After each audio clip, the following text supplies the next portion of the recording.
ஸ்ரீகிருஷ்ணரின் விஸ்வரூபம்.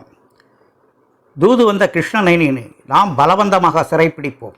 கிருஷ்ணன் பிடிபட்டால் பாண்டவர்கள் அடங்கி விடுவார்கள் என்று முடிவு செய்தான் துரியோதனன்.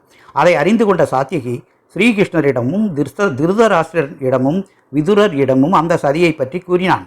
உடனே விதுரர் திருதராஷ்டிரனிடம், கிருஷ்ணனை அனைவரும் சேர்ந்து எதிர்த்தாலும் நெருப்பில் விழும் பூச்சிகளைப் போல அவர் அனைவரும் அழிந்தே போவார்கள் என்றார்.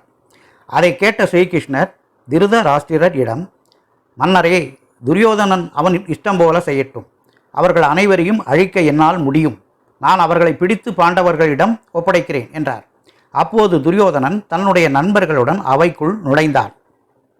திருதராஷ்டிரன், துரியோதனா, தேவர்களையே பிடிக்க முடியாத கிருஷ்ணனை நீ சிறை பிடிக்கப் போகிறாயா? அறிவற்றவனே, கிருஷ்ணன் அழிவற்றவன் என்று நீ அறிய மாட்டாயா? உன் எண்ணத்தை மாற்றிக்கொள் துரியோதனா என்று அறிவுரை கூறினார். அத்துணை அறிவுரைகளை கேட்டும் துரியோதனன் ஸ்ரீகிருஷ்ணரை சிறைபிடிக்க முயற்சித்தான்.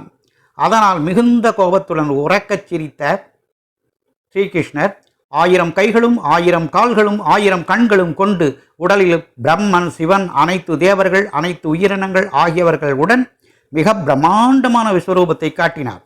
பீஷ்மர், துரோணர், விதுரர், சஞ்சயன் ஆகியோர் தம் கண்களால் விஸ்வரூபத்தை தரிசித்தனர். மன்னர்களும் மற்றவர்களும் விஸ்வரூபத்தின் பிரம்மாண்டத்தை கண்டு அஞ்சி கண்களை மூடிக்கொண்டனர். விஸ்வரூபத்தின் மீது மலர் மாறி பொழிந்தது. வானத்தில் தெய்வீக முரசுகள் முழங்கின. பூமி நடுங்கியது. கடல்கள் சீற்றத்துடன் பொங்கின. ஸ்ரீகிருஷ்ணர் மீண்டும் தன்னுடைய பழைய நிலைக்கு வந்தார். அங்கிருந்த முனிவர்களிடம் அனுமதி பெற்று மதுசூதனன் ஆகிய கண்ணன் அங்கிருந்து வெளியேறினார். முனிவர்களும் நாரதரும் அங்கிருந்து மறைந்தனர். திருதராஷ்டிரர், உன் திவ்ய தரிசனம் கண்டேன் கண்ணா. நான் துரியோதனனுக்கு என்னால் முடிந்த அளவு அறிவுரை கூறிவிட்டேன். ஆனால் அவன் கேட்பதாக இல்லை. நான் என்ன செய்வேன் கிருஷ்ணா? ஆண்டவர்கள் மீது எனக்கு எந்த தீய உணர்வுகளும் இல்லை கண்ணா என்றார். அதன் பிறகு கண்ணபிரான், அரசவையில் துரியோதனன் நடந்து கொண்டதில் இருந்து அவன் எவ்வளவு தீயவன் என்பதை நீங்கள் அனைவரும் அறிந்து கொண்டீர்கள்.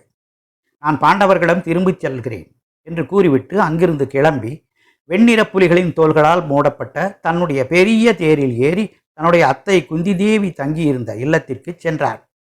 சமாதானத்திற்கான ஸ்ரீகிருஷ்ணரின் தூது தோல்வி அடைந்தது. போர் என்பது முடிவாயிற்று. இந்த காணொலியை பார்த்ததற்கு நன்றி.